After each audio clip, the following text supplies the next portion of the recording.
pesimis. Nah, kegiatan silaturahmi kebangsaan ini kita berharap menyamakan persepsi bahwa ada oknum radikalisme yang mengatasnamakan agama di sekitar kita, apalagi mengatasnamakan pesantren. Ini yang akhirnya mencoreng nama pesantren.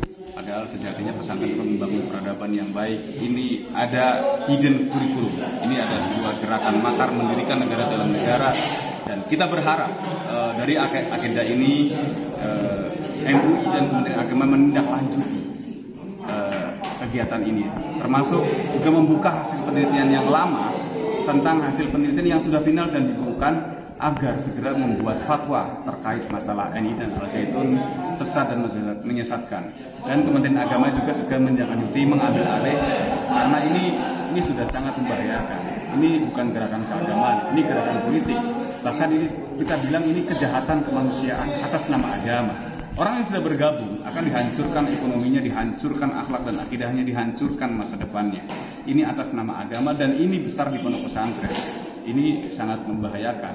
Kalau negara tidak bertindak, ya ini akan membahayakan kedaulatan negara. Ini kan sepertinya isu yang akan menjelang tahun politik. Apakah memang sengaja mencari sensasi atau memang sengaja dia pengen menebar kebencian pada masyarakat?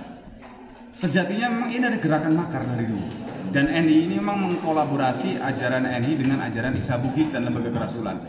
Dari awal terbentuknya memang dia sudah mengajarkan makar dan mengajarkan kebencian kepada orang. Namun di permukaan ajaran Isa Bugis ini seolah-olah mereka toleran, karena ajaran Isa Bugis ini adalah dia kolaborasi, sinkretisme agama, penggabungan beberapa agama menjadi satu dan selalu menggunakan logika akal yang tidak masuk akal, tidak akal. Makanya rukun Islam pun dirubah, termasuk haji nggak perlu ke Mekah, haji ada di Indramayu Jawa Barat di Al-Zaitun, terus sholat belum diwajibkan, dosa bisa ditebus.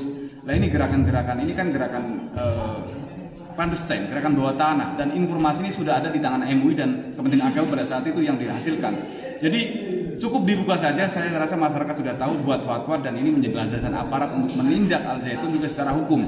Karena banyak kasus tanah yang tidak selesai, yang hanya dibayar uang muka, minta sertifikatnya sampai sekarang tidak dibayar. Ada kasus-kasus hukum juga, misalnya dana BOS itu tidak ditransfer ke rekening yayasan, tapi ditransfer ke rekening atas nama AS Panji Gumilang. Ini kan sudah pelanggaran hukum. Jadi kita berharap negara hadir. Kita punya intelijen, ada BIN, ada BAIS, ada Baintelkam, punya Menko Polhukam. Kita berharap kementerian dan lembaga sinergi. Ini bukan hanya kasus tahunan, ini tragedi kemanusiaan. Dan kita tidak berharap ini berlarut-larut sehingga nanti orang akan trauma dengan pesantren, takut ke pesantren, anaknya nanti takut dianggap radikal dan lain sebagainya. Yang ini oknum. Dan kita kasihan kepada para korban yang sudah menyekolahkan di sana. Ada yang stres, depresi, bahkan gila. Karena mungkin dijali dengan masalah doktrin dia tidak kuat. Karena 80% di Al-Zaitun itu adalah santri yang orang tuanya anggota NI, termasuk karyawan, muadhof, eksponen itu adalah orang NI. Tapi ada 20% santri yang korban promosi Al-Zaitun, yang dia hanya melihat pesantren mega, sekolahan ke sana. Anaknya nakal mungkin juga cemplungin ke pesantren karena mungkin orang tuanya orang kaya, karena memang biayanya cukup tinggi. Tapi kalau yang 80% itu memang ada subsidi bagi anggota NII agar untuk menyekolahkan menjadi santri anaknya di Al-Zaitun. Jadi kalau Kementerian Agama hanya melihat kurikulumnya, ya tidak ada yang aneh. Tapi kalau hidden kurikulum, ini adalah gerakan intelijen, dan saya rasa istana juga harus turun tangan, Menpolhukam. Kita punya intelijen.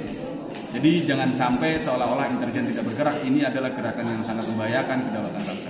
Yang diketahui Mas Ken sendiri selama berada di dalam Al-Zaitun, yang paling menonjol penyimpangannya itu apa? Menghalalkan segala cara dalam hal infak. Infak bukan infak sebenarnya, iuran paksa. Jadi di NI ada namanya harta ini adalah diambil oleh pimpinan. Ayatnya adalah ambillah sedekah dari mereka untuk membersihkan diri. Jadi ada yang sampai jual tanah, jual rumah. Terus tadi sholat juga belum diwajibkan, bukan dilarang ya, tapi belum diwajibkan. Jadi mereka mengatakan negara Indonesia masih jahiliyah, masih Mekah, hukumnya bukan hukum Islam, hukumnya Pancasila, tauhid, demokrasi, haram. Jadi ya sholat itu besok ketika negara Islam sudah menang. Jadi sholat bagi mereka adalah sholatnya cari duit, cari orang, menegakkan program negara, karena mereka dididik menjadi seorang negarawan, bukan agamawan. Makanya nggak heran kan sholatnya di Al-Zaitun pakai jas, pakai dasi. Ya, karena pada dasarnya belum diwajibkan kok, dan mereka suka-suka dia karena ini akan membuat mazhab baru, pemikiran baru, dan menurut saya ini bahaya sekali, apalagi syahadat mereka juga dirubah. Syahadatnya bukan tiada Tuhan selain Allah, tapi tiada negara kecuali negara Islam. Barang siapa negara selain negara Islam maka kafir. Nah, ini modus-modus pengkafiran ini sangat membahayakan dan membuat perpecahan di masyarakat. Tadi sempat dijelaskan ya perekrutan saat orang masuk Al Zaitun. Ya, rekrutannya mereka menggunakan sugesti-sugesti agama dan biasanya menggunakan pertemanan, dan mereka seperti multi level marketing. Pemahaman yang dia yakini ini bukan hanya untuk dia sendiri, tapi harus disampaikan kepada orang lain. Satu merekrut 5, 10, 20, dan dia tidak akan pernah berhenti sebelum mendapatkan pemikiran baru yang menurut dia lebih bagus dari yang dia yakini saat itu. Jadi sakaunya lebih sakau ini daripada narkoba. Kalau narkoba nanti direhabilitasi, dosisnya dikurangi bisa sembuh. Ini merasa paling benar. Ini mewarisi sifat iblis, merasa yang lain neraka semua, surga hanya dia. Yang lain kafir semua, yang beriman hanya dia. Ini kan bahaya sekali. Biasanya berapa lama itu perekrutan doktrin-doktrinnya? Tergantung calon korban. Biasanya dulu kita merekrut maksimal 2 jam saja. Kita sudah pastikan orang yang bawa laptop, bawa dompet, bawa elektronik harus pindah tangan tanpa hipnotis, tanpa gedam. Murni sebuah dialog pengkondisian yang disugesti dengan sugesti agama. Ada istilah untuk menguasai orang yang bodoh, bungkuslah sesuatu yang batil dengan agama. Merampok nggak apa-apa, tapi ini ayatnya. Ini dalam kondisi perang, harta musuh bisa dipakai untuk perjuangan. Namanya fa'i atau ghanimah, harta perampasan perang. Boleh dipakai untuk perjuangan. Jadi harta orang lain, termasuk harta orang tua, ketika masih belum berbaiat kan kafir juga. Boleh dicuri, boleh di modus-modus kehilangan barang dan lain sebagainya. Jadi sebelum kita selamatkan orang tua, katanya selamatkan dulu hartanya. Ini kan bahaya sekali. Yang akhirnya menjadi legalisasi kriminal atas nama agama. Sudah ada berapa ribu korban ini?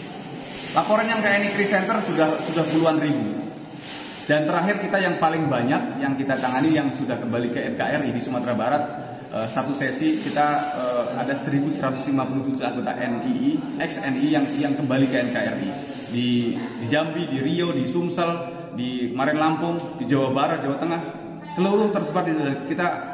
Bagaimana supaya mereka bisa kembali kepada masyarakat, dan ini menjadi warning agar berhati-hati, karena tidak cukup modal semangat saja kita dalam belajar agama, tapi juga harus dengan ilmu yang benar. Karena kalau hanya modal semangat kala debat nanti akan mudah terpapar juga ke sana. Terima kasih sudah nonton. Jangan lupa like, subscribe, dan share ya.